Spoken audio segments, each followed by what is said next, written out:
This used to be my family's garden. Now it's a nuclear wasteland. At the outset of the Great War, as my great-grandfather, Professor Phantom, rushed everyone into the bunkers, and we all watched the large mushroom clouds fill the sky, all life forms, unfortunate enough to be left outside, suffered a terrible turn of fate. We escaped to safer lands and lived for brighter days, and even after the war was over, none of us ever returned to that garden. But the years passed as the years do, and we all went on with our lives, and what a surprise was it for me when, on a recent trip to the ruins of my childhood, I discovered a little creature hanging around the remains of our former garden. This creature had found a way to feed off the toxic fumes now ever present in the land, and I set out to study its ways of life. The creature, which I called Boo Boo, came in two different colors, purple and blue. Life in this wasteland was tough, and the background radiation was constantly damaging their bodies as the little creatures tiptoed on the verge of death. By extracting phosphorus, selenium, and other elements from the toxic fumes, however, these creatures managed to synthesize new molecules they could use to replace the damaged parts. But they could also allocate these resources to spawn the body of a new, identical creature. Thus, two strategies came along. The blue creatures prioritized their replication and did not mind to give up their bodies for the creation of new life. The purple creatures instead erred on the side of self-preservation, using most of their resources to repair their bodies at the cost of replicating more slowly. Before I set up my camera and recorded one small population of these creatures, I decided to try and predict the evolutionary outcome of my observations. First, I collected some basic observational data. I noticed that the chemical fumes available were shared equally among the creatures, which meant they would take in more resources when the population was smaller. There were 100 units of resources available every second, which were enough to bring one dying creature to 100% of its health, or to generate one new creature from scratch. Without repairing, each creature would deplete its full health in 20 seconds. And due to the harsh radiation, every time a new creature was spawned, there was a 25% chance that it was of the opposite color of the parent creature. When I started recording, there were 10 creatures of each type, but I had no way of knowing how healthy or how close to replicating each one was.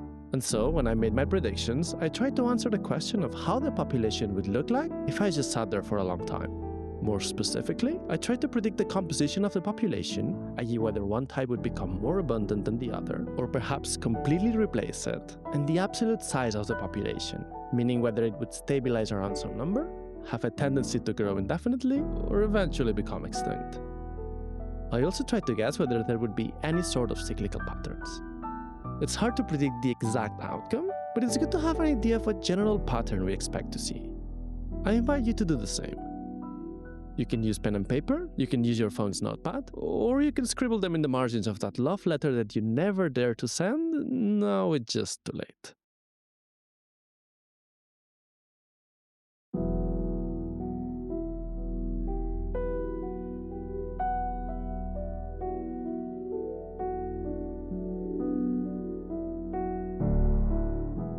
My first observation was that the purple Boo Boo seemed to be doing much better than the blue ones.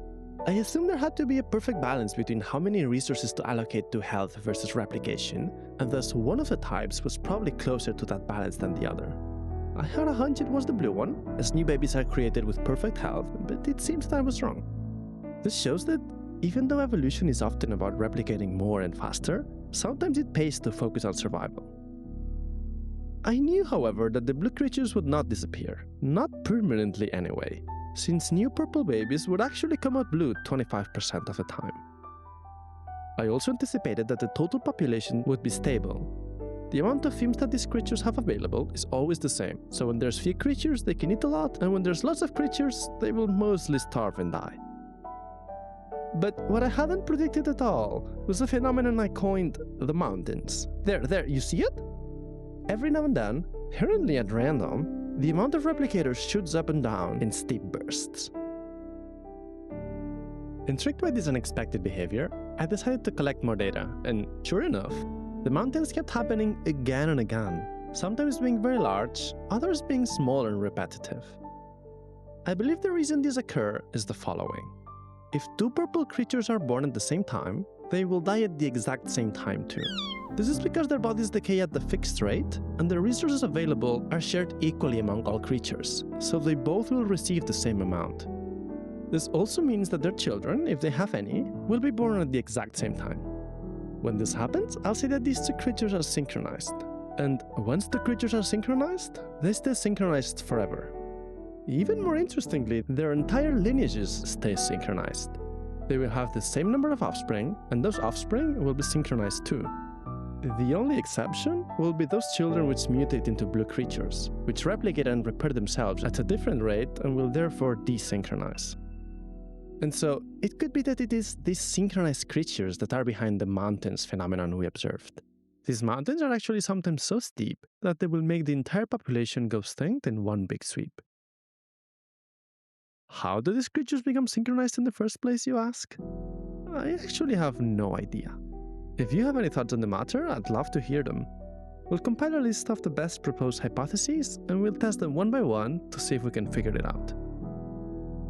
So, we've seen this population's evolution patterns, with the population size being stable, the purple creatures being more abundant, and the strange phenomenon of the mountains. There's one other thing left to investigate. Remember how I mentioned that there's probably an ideal ratio for a creature to distribute its resources between replication and repair? I'd like to figure out what that ratio is. But unfortunately, we can't do that here. We need to go further. As I approach the site of one of the detonations, I encounter a new population. This one is very similar to the one we just saw, with one exception. Instead of 2 types of creatures, there are now 11 types, covering the whole range of possible ratios of resource distribution, from investing fully in their repair to investing 100% into their replication and letting their bodies expire quicker than broccoli. Radiation here is much higher, and each newborn creature has a 50% chance to mutate to an adjacent type, shifting their investment ratio 10% in either direction, investing either slightly more in replicating or slightly more in their survival. When I get there, the population is still in its infancy, and all 10 creatures are exactly in the middle, spending 50% of their incoming resources to replicate and the other 50% to preserve their health. But with the 50% mutation rate, this is all about to change. Like before, I take out my notebook and I try to predict the evolutionary outcome. I don't expect to be able to guess the exact optimal percentage of resource allocation, but I want to know what general patterns I expect to see in this evolutionary process.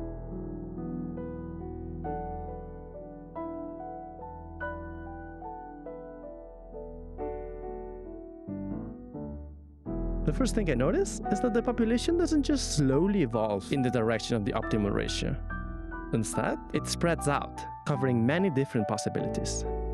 We can call this a mutational spread. The spread in this scenario is very large because the mutation rate is very high, but a mutational spread occurs in every case where mutations happen. The way this usually works, if you'll allow me the interruption, is as an interplay of forces between selection and mutations. Selection favors those replicators closer to the ideal value, making them relatively more numerous.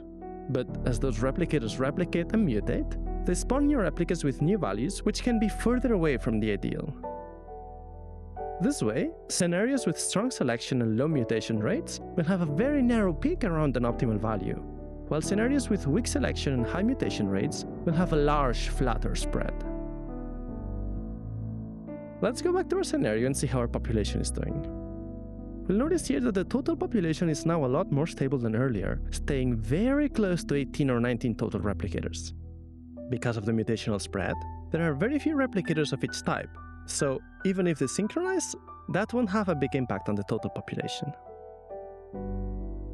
After a while, we can see that most creatures are in the purple range, and the mutational spread is getting narrower, consistent with what we saw before and indicating that the optimal value of resource allocation is somewhere within this range. One funny creature here to observe are the pink-nosed boo-boos. These creatures invest all of the resources they get into repairing themselves, so they'll never replicate. But because we've seen that the population is stable at or slightly under 20 creatures, they'll always get enough resources to keep their health at 100%, so they can also never die. Essentially, every creature that becomes a pink boo-boo will stay that way forever. This is called a mutational sink, a pink sink, if you will.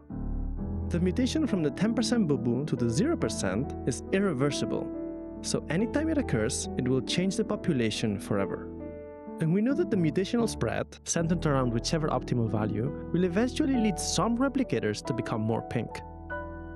So, logically, if we observe these populations for enough time, then it's an inevitable certainty with 100% confidence that they will become exclusively pink. Now, if you've watched my content before, I want to ask you something. We've just seen a population evolve from purple creatures which invested equally into repair and replication to pink creatures focused exclusively on self-preservation. We know the three main drivers of evolution: selection, drift, and mutations. My question is, through which of these mechanisms did this population evolve? Was it through selection like we're used to? Was it just mutations?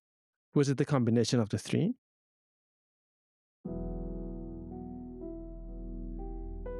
The thing to realize about this population is that, unlike most other evolutionary systems, it isn't really all that random. In fact, the only random event happening here are mutations. If we turn them off, the system would be completely 100% predictable.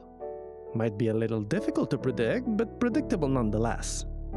Therefore, there is no drift here. There can only be mutations and selection. We know that mutations are active and that they cause a mutational spread that leads some replicators to get stuck in the mutational sink. Selection is also active, and we can see that easily by just turning mutations off. If we do that, we see that the pink bubbles are clearly being selected over the rest. So, we can say that this population evolved through a combination of selection and mutations. Why the pink bubbles are being selected still puzzles me. Being favored by selection roughly means that we expect the pinker creatures to have, on average, more babies than the bluer ones. So, what we can do is use math to calculate the expected number of babies of each creature. First, let's look at the equations that define this population. There are 100 units of toxic fumes distributed every second, shared equally among all creatures. We'll call U the units of resources received by each creature every second, which is 100 divided by the number of creatures. Each color has different ratios of resource allocation. We'll call lowercase r the proportion of resources allocated to replication, and lowercase h the proportion of resources allocated to health. We will then call uppercase h and r the total amount of resources that each creature invests into health and replication, respectively, throughout their entire lifespan L. We obtain these numbers by multiplying the amount of resources they allocate to each one every second times the amount of seconds they live. From all this, we can calculate the lifespan of each creature. We know each creature will live for 20 seconds, plus an extra second for each 5 units of resources invested in their repair. If we substitute the uppercase h, and then we do a little bit of magical algebra,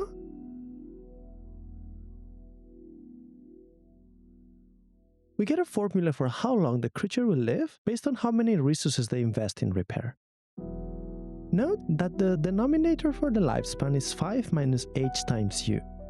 If a replicator invests 5 or more units of resources into their repair each second, it will gain 1 or more seconds of lifetime every second, meaning it will essentially live forever, and this formula will no longer be valid.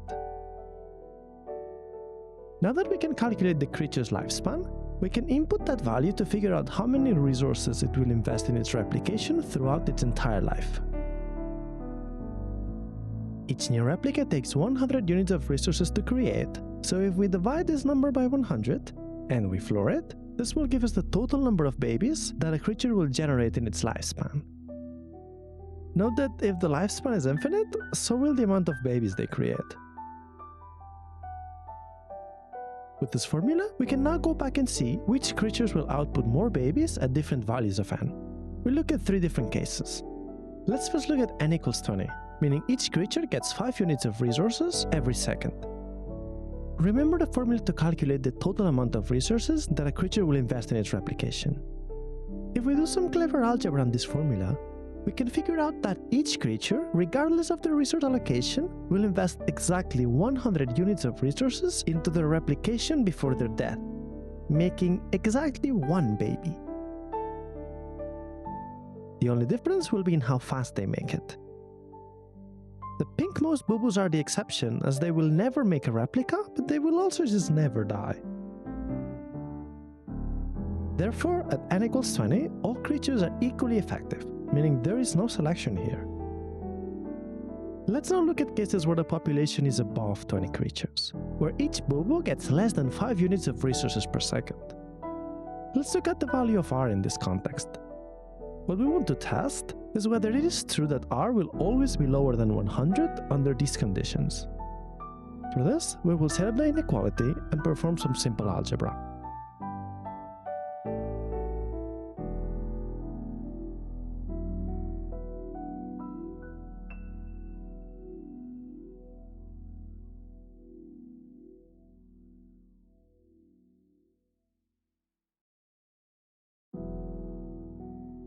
We reached the result that our intuition was right, and R is less than 100 for all creatures when n is above 20. This means that all creatures will have exactly 0 babies, so they won't replicate. It would seem that, again, there's no selection here, but we need to think deeper about this. If, when over 20 creatures, no creature can replicate, then some creatures will soon start dying out, bringing the population back down under 20. Therefore, who is being selected here are those creatures which can survive the longest under these conditions, waiting for the times where resources will be enough to replicate again. Finally, let's look at cases below 20 creatures. The math here is a little bit more complex. Since each creature receives more than 5 units of resources every second, R will always be above 100. The difference is that some creatures will be able to repair themselves indefinitely, while others will not. At h times u equals 5, creatures will be providing the minimum health investment for a specific value of n, which allows them to live indefinitely, which we can calculate.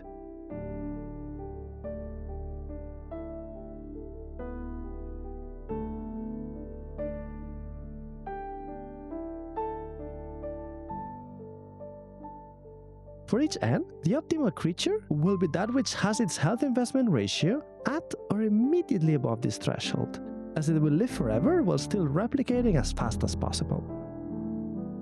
For sparse populations, this favors the bluer creatures, as they replicate the fastest. But for values closer to 20, the pinker creatures come out on top again, as they repair themselves quick enough not to die while they make new babies. So we can see that selection is inactive at 20 creatures, favors the pinker boo-boos when above 20 creatures, and favors a range of different types of boo-boos below 20 creatures, depending on their exact number. However, even under these circumstances, values closer to 20 again favor the pinker boo-boos. And since we know that this population is stable around 20 creatures, it is now quite clear why the pinker boo-boos are being selected over the rest. Notice also that the final results were different when mutations were disabled. With no mutations, creatures cannot cross the mutational sink, and since the pinkmost boo-boos never replicate, their numbers stay stuck at 2. This is what I mean when I say that mutations are one of the 3 main drivers of evolution. Mutations didn't just introduce new variation for selection to act upon. Instead, mutations are generating evolutionary change by themselves, leading the population to a different final outcome. The effect of mutations is most dramatic every time we have a mutational sink from which creatures cannot escape. So, to recap, we've learned that there are 3 main drivers of evolution. We'd seen evolution by selection and evolution by drift before, but this was the first time we saw an evolutionary change driven primarily by mutations.